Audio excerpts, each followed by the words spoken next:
Well, good evening. I feel so far away here. It's not you, it's us. I know, yeah, well, that too. But like they added a few rows or something. Well, welcome everybody. We are continuing our series through the epistle of 1 Peter, and we're in 1 Peter chapter 3 and verse 7. And wives, you'll be glad to know, we're moving on to the verse on husbands this week. So we've been talking to wives, particularly wives of either difficult Christian husbands or non-Christian husbands. And now Peter brings in the other side with another likewise. So he said, likewise wives, and this has been part of likewise servants, or slaves, even more, maybe in a first century context, likewise subjects under governments, etc., and then he says likewise wives, and we have 6 verses of here's how wives should think about being in submission and in the context of a family where Christ is in authority and there's a hierarchy there. And now Peter turns to speak to the husbands. And this is a very short verse, might feel a little unfair after 6 verses for the wives, that the husband only gets 1 verse. The good news is that in Paul it's the opposite. In Ephesians 5 you get a bunch of verses to the husbands and then just 1 verse to the wives. So if that makes you feel a little better, and we'll go to Ephesians 5 in a minute, but let me read first of all. This is 1 Peter chapter 3 and verse 7. Peter says, likewise, husbands, live with your wives in an understanding way, showing honor to the woman as the weaker or perhaps more delicate vessel, since they are heirs with you of the grace of life, so that your prayers may not be hindered. Okay, well, so then you might be asking, what does this mean practically? Right? What does it mean practically to live or dwell with your wife in an understanding way and to show them honor? Well, we're going to unpack that over the next few weeks. And to start off the conversation, I think it's really important that we bring in the other massive biblical text on husbands and how they should treat their wives, which is in Ephesians chapter 5, verses 25 through 33. Because as we're thinking, okay, what does dwelling with understanding mean and what does showing honor mean?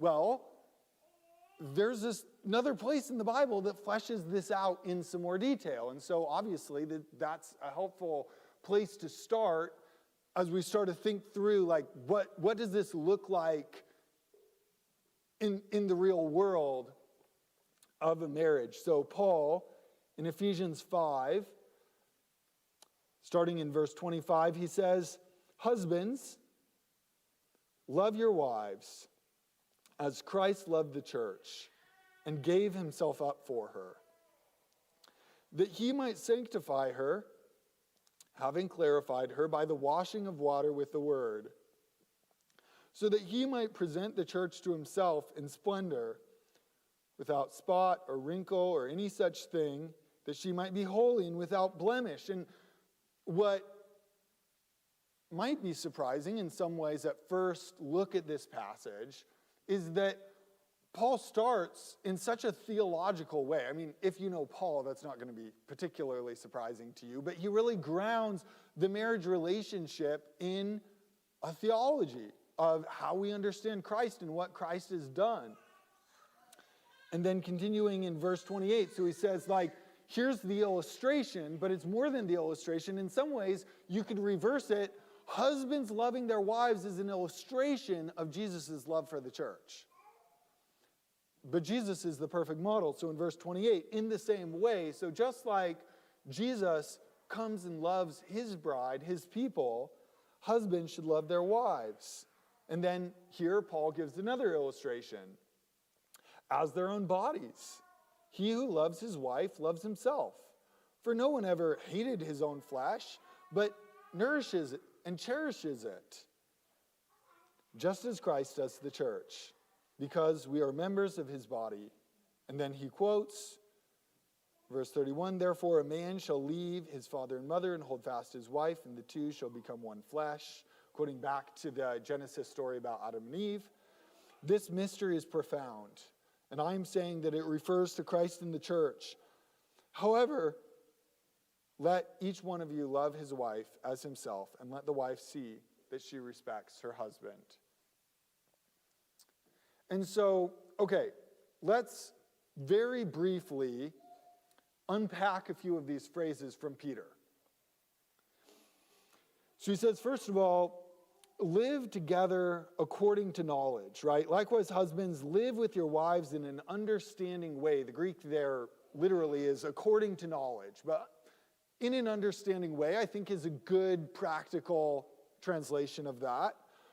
So you could ask, according to knowledge of what? What do we need to understand to live with our wives in an understanding way?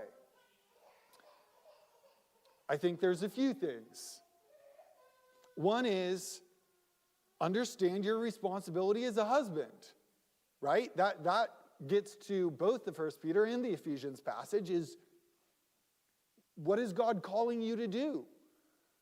And that informs how you go about that responsibility, right? If you're called to be a pastor, well, understanding what that responsibility is allows you to do that better in any relationship that you're in. That what is God calling you to do in that role, rather than just how does our culture portray this role? Second, and this is really where Paul hit so hard, is Christ's model of sacrificial leadership. Paul says, if you understand, and only if you understand how Jesus loved the church, and in a deep way what that looks like, then you will be able to understand how to follow that model as a husband. And then thirdly, your wife's unique character and personhood, right? Your wife is different than every other lady out there. My wife is different than lots of other ladies, right? Has unique desires, callings, personality type, spiritual gifting, ways of coping with pain, right? All of these things that are unique about each of us as a person. And God wired and knit us to have that uniqueness. We're not just cookie cutters. So you can't just learn how to treat women in general. You have to learn how to love and care for and nourish and cherish your own particular wife. And same thing, wives for husbands. How do you love your own particular husband that's different than every other guy in the world? And then also, so not only your responsibility, not only Christ's model, and your wife's unique personhood, how God wired her and designed her to be, but also some techniques of wise communication. This is what we're going to look at today and probably next week as well. Like, how do you get along relationally with anyone? Well, having a toolbox of some communication strategies is helpful to understand your wife. I mean, how do you understand someone? You have to talk to them. You have to listen to them, right? You probably don't, if there's a deer that wanders across the yard over there, you're not going to have a very good understanding of it because you don't speak deer, and deer doesn't speak English, right? And it takes listening and communicating to understand somebody and what they want, and not just listening for, do you like coffee or not, but a deeper heart level understanding. Again, like you're trying to learn about their personhood. And then the next phrase, showing honor to the woman as the weaker or perhaps another nuance, more delicate vessel, more fragile vessel. Again, coming back to the communication through how we talk, right? We show honor primarily, not exclusively, through how we talk. We can show honor or contempt or disrespect through how we talk. So again, it comes back to what we're going to start with as we look at practically how do we do this, which is how do you communicate?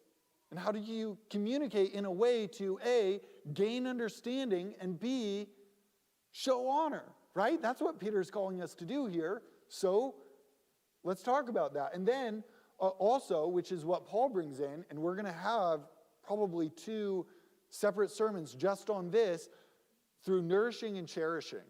How do you show honor to your wife? You nourish and you cherish her. And we'll look at that, probably one on nourishing and one on cherishing.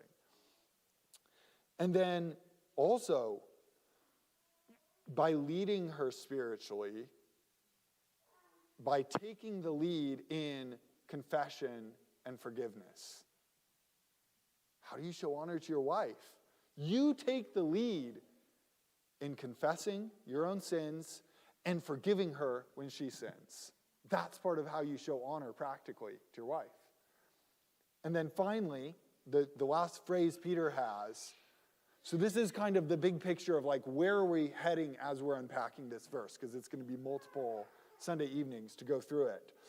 Finally, Peter says that how you care for your wife actually impacts your own spiritual relationship with God. Listen to what he says again here.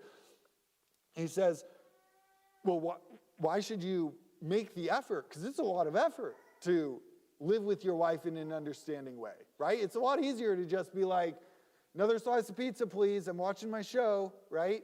That's easier. It takes work to actually listen when she's talking and care about things that she cares about. It takes effort to show honor. So why? Why go to all that effort? Well, one reason Peter says is actually here's 2 reasons. One is they are co-heirs with you in the grace of Christ. In other words, they're not just a lesser than thing to control and use for your own benefit. They're precious. They're a daughter of God, and God cares deeply about your wife. And then secondly, it says so that your prayers may not be hindered. So your prayer life, your ability to be in a close relationship with God and then live out of that closeness is actually impacted by how you treat your wife. So that's the big picture. Now, how are we going to tackle this in terms of more specific topics? Because I want to take some of the big picture theology and break it down into really practical issues that we need to wrestle with. So first, we're going to discuss how do you communicate with your spouse? And my guess that will be this week and next week. Second, we're going to talk about how do you engage. Oh, yeah, okay. Next time. Yes. Good point. So week after Christmas. Then after that, we're going to talk about conflict, because conflict is an important part of communication. How do you engage with your spouse when you disagree with them? And just like we talked about with wives, you are going to disagree with your wife, your spouse in marriage, and so how do you handle that in a godly way? And then third, we're going to talk about how to cherish and nourish your wife. And then we'll talk about confession and forgiveness, and lastly, we'll talk about how this impacts your relationship with God. And so we're generally, what I'm trying to do in this section is approach what Peter is saying, like the broad principles, and break it down within the biblical approach. So like Peter says nothing here about confession and forgiveness, right? He doesn't say anything about cherishing and nourishing as such, but because we know those are broader biblical principles that apply more specifically to what he's saying, I want to bring them in here to talk about them, because I think they explain what Peter means when he says, live in an understanding way show honor. So that's the goal. Tonight, we're going to talk about communication. And my guess is we're just going to be part one of communication, and then we'll do the rest after Christmas. So the Bible has a lot to say about communication.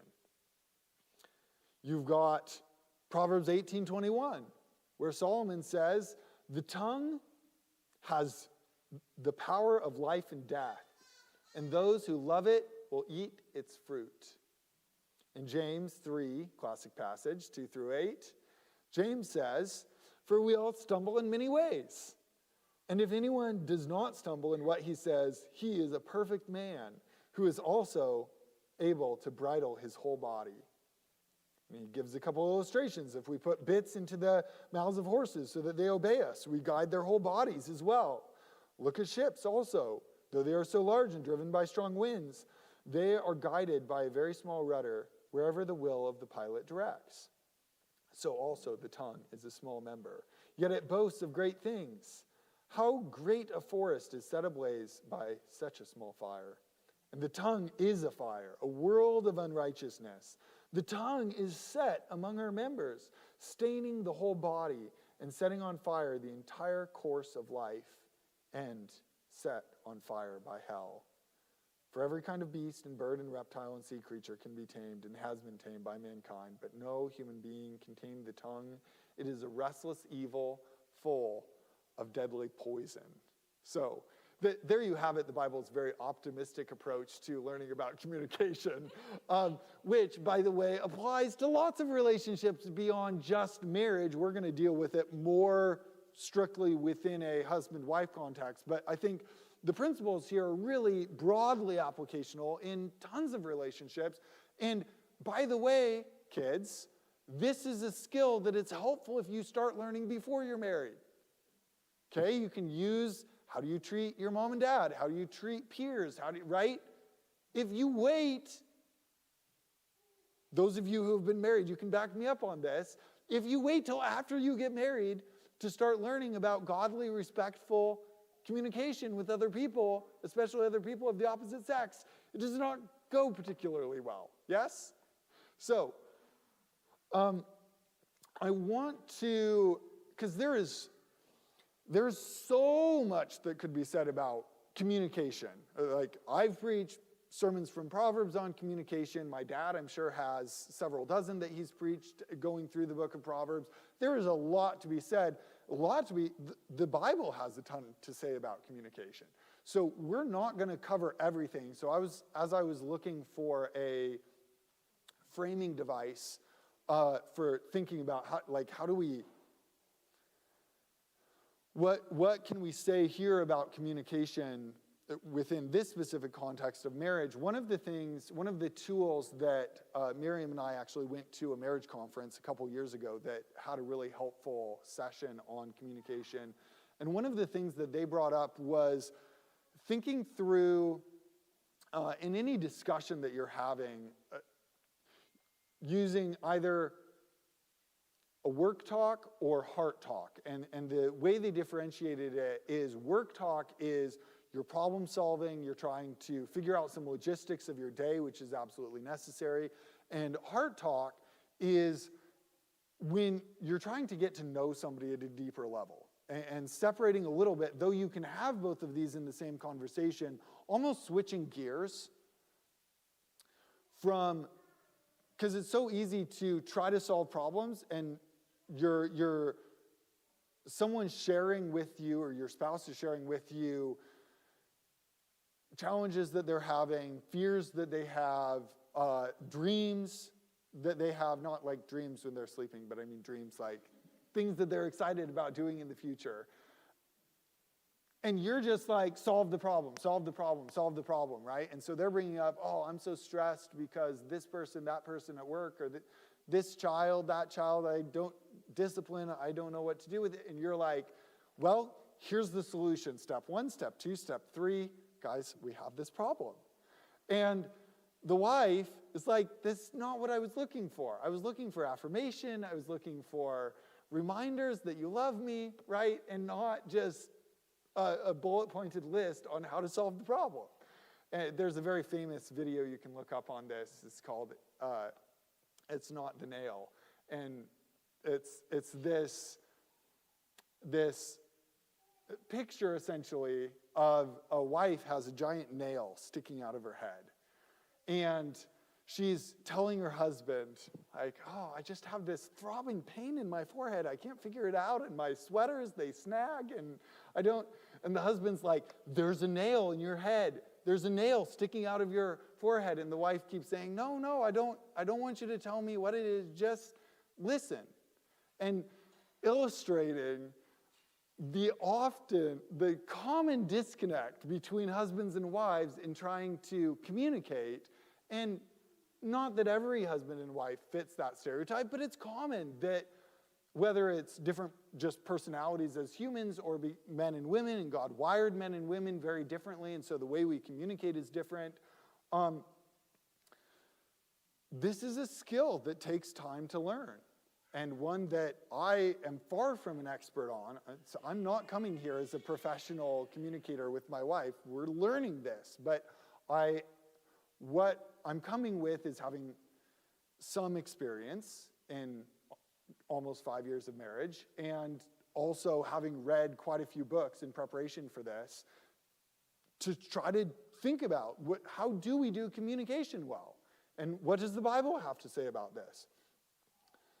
So the work talk side, and by the way, you can do this in the same conversation. The work talk side is your logistics, your problem solving. So when you're having conversations about, hey, can you stay with the kids while I go grocery shopping? Or who's going to go grocery shopping today? I need you to stop leaving your clothes all over the bathroom every morning, okay? Right? I mean, there's a problem to be solved here, and it's mostly, let's figure out how we can solve this problem together. How do we structure snack time so that the kids eat their dinner when it's dinner time, right? I mean, any of you who are married, like, there's bazillions of these every day where you have to have many work talk conversations because there's just logistics that need to be sorted out. And a couple things that can be helpful in this space, and then we're going to mostly focus on the heart talk side, is marriage is a team sport. Your spouse is not the enemy, right? It's so easy to fall into the trap. I've done this plenty myself of, like, even if you wouldn't say it in these words, thinking your spouse is the enemy. Like, you're the slob that's leaving the clothes all over the bathroom floor, okay? In this case, me, not Miriam, is the slob that's leaving clothes all over the bathroom floor, right? And they're the enemy. They're the problem that needs to be solved. And the way you have to reframe it is, we are on the same team trying to solve an external problem. And that helps work talk conversations go a lot better. And then just realizing that the goal is honest and transparent conversations, and so leaving all of the things that can slip in, manipulation, deception, defensiveness, contempt, all of those things have to be left off. Even if, because the goal, and we'll see this especially as we get into heart talk, the goal is not to win the argument, okay? Maybe none of you are like me, but I'm very tempted to just come in and want to win the argument and prove that I'm right and prove that my position obviously makes way more sense. And I can give you 50 reasons why it does. This is not helpful. And Miriam does not like it at all. And often I'm not right, and my arguments are delusional or very biased. And so I have to remember the goal is not to prove myself right, or for Miriam at the end of the argument to be like, you know what, Andrew, you were right. You've overwhelmed me by the number of your arguments and articulateness of your arguments, and I now understand that you were right in this situation. The goal, right? But I mean, we laugh because this is so easy to do. The goal is what? The goal is for us to be more unified, right? Regardless of to a certain degree, regardless of the solution to the problem. The goal is for us to be able to come in and honor each other and gain some unity over various issues. And then when we get into heart talk is really about, it's not about problem solving. That can come later. And so you could do a little bit of work talk and then some heart talk and then some work talk and kind of switch between those gears. Heart talk is all about understanding the other person, right? Talked about, okay, so 1 Peter, in this passage, he's saying, dwell with your wife in an understanding way. You cannot do that without heart talk. If you say, oh, we talk 10,000 words a day. We talk all the time. But all of your talk is who's picking up milk, you will never be able to live with your wife in an understanding way, the way Peter and God is calling us to. You have to be able to switch into this heart talk gear. And so heart talk, well, what are the other person's dreams, hopes, desires, fears? And one way you can structure this is you can do, okay, husband, heart talk for 15 minutes, wife, heart talk for 15 minutes, and no interruptions. You can structure it differently if there's a way that's more helpful for you, but that's one way that I've heard that Miriam and I have tried to do, because the tendency to have one person start in on sharing their hopes, their fears, but maybe their hopes and fears start sounding a little critical of me. And so I'm like, defensiveness, right? You have to give your spouse space, especially, okay, I grew up in a very talkative family, and there are 12 of us. So we're like, survival skill is you talk over each other. Otherwise, you're never heard. And so we learn the skill of talking over other people. Like, you're halfway through your sentence. I've already got my 3-point defensive counter-argument already being said.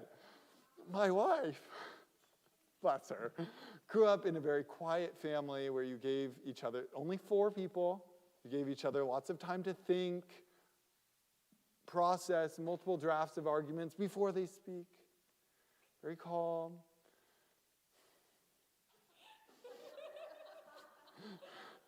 This has been a challenge, let me tell you. Again, so say I'm not an expert here. So we have to be focused on our wife's soul and not just the goals of solving the problem. And our main purpose in marriage, one of the main reasons God had people get married and set up human relationships like this, is for us to be able to help each other towards holiness, right? That's part of why if all your communication is logistics, it's not going to be helpful. You have to get deeper because it's at the level of heart desires and fears, and in that deeper space, you can start doing the deep heart and soul work of helping each other grow in holiness. And so, okay, we're going to go through these really fast. Tonight we're going to talk about when you're sharing, okay, when you're the one talking on the heart talk side. And then next time we'll talk about when you're the person listening on the heart talk side. So, when you're sharing, first of all, make sure that whatever you say will serve some positive purpose. Okay?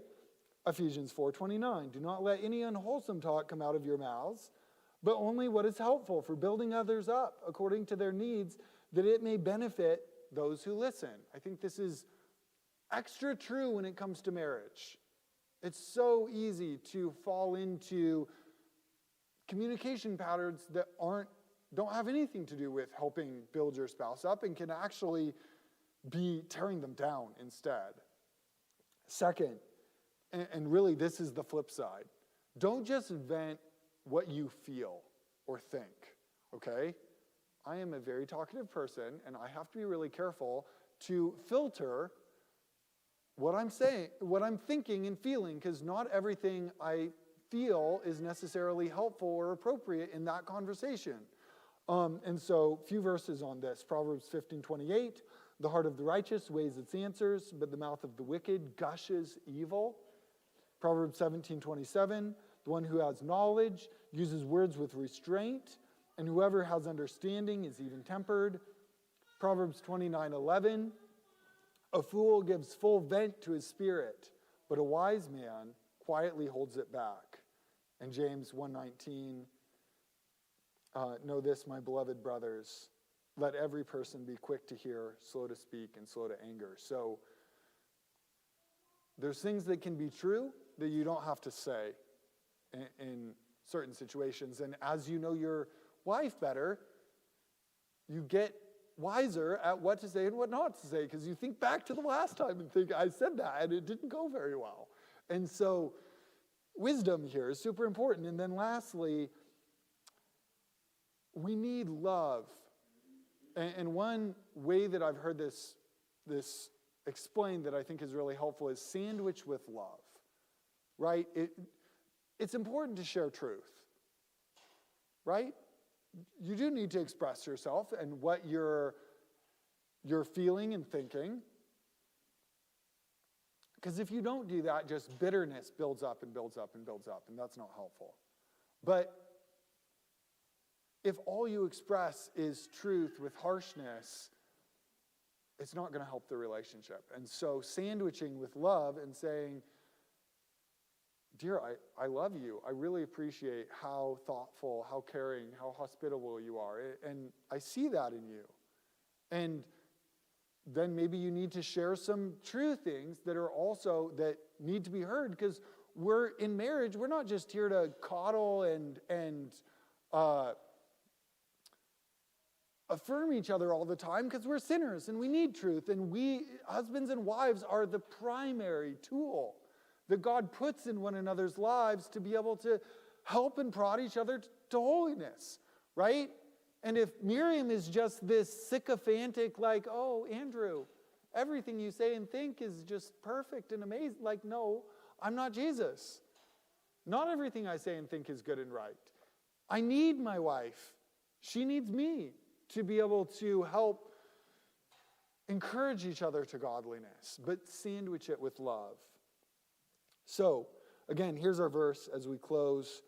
Likewise, husbands, live with your wives in an understanding way, showing honor to the woman as the weaker vessel, since they are heirs with you in the grace of life, so that your prayers may not be hindered. Okay, and I've got 3 challenges for you as you're thinking about how do I apply this practically this week? Okay, first of all, before you speak, ask yourself, is this going to build up my wife or not? Secondly, take time, sometime this week, where you don't have an agenda, you don't have a problem to solve, and with your spouse, do heart talk. Sit down and ask, and you can do it 15 minutes each. Husband 15 minutes, wife 15 minutes. Change the time, change the structure if you want. I mean, none of that is in the Bible, right? Peter and Paul don't say, here's exactly the formula you have to use for communication, right? This is humans thinking, well, what are some ways that we can give some practical structures that could be helpful to follow the principles that Paul is giving us, or Peter is giving us. But you can do hard talk and say, hey, I want to hear from you because I want to understand you better. I want to hear, what are you thinking about right now? What are you hearing from God? What are you being encouraged by? What are you worried about? And the goal is listen to understand, not to fix. We'll talk about that next time. And then finally, remember that Jesus has a lot of grace. We're going to fail. we are not going to communicate with each other perfectly. Most every day, there are times where I am not knocking it out of the park on communicating with my wife, and the tone or the things I say or don't say, it's just so hard. And like James says, anyone who says, I've got this solved, is a perfect man. Basically, you're Jesus. Yeah, no. Theologically, nobody's in that boat. And so we have to come with the humility and recognizing we're going to fail, but we get to work on it and confess and be quick to forgive each other and try again. Let's pray. Lord Jesus, thank you that you give us someone in our life that we are able to learn how to love like you love. And I pray that you would help the husbands in this room especially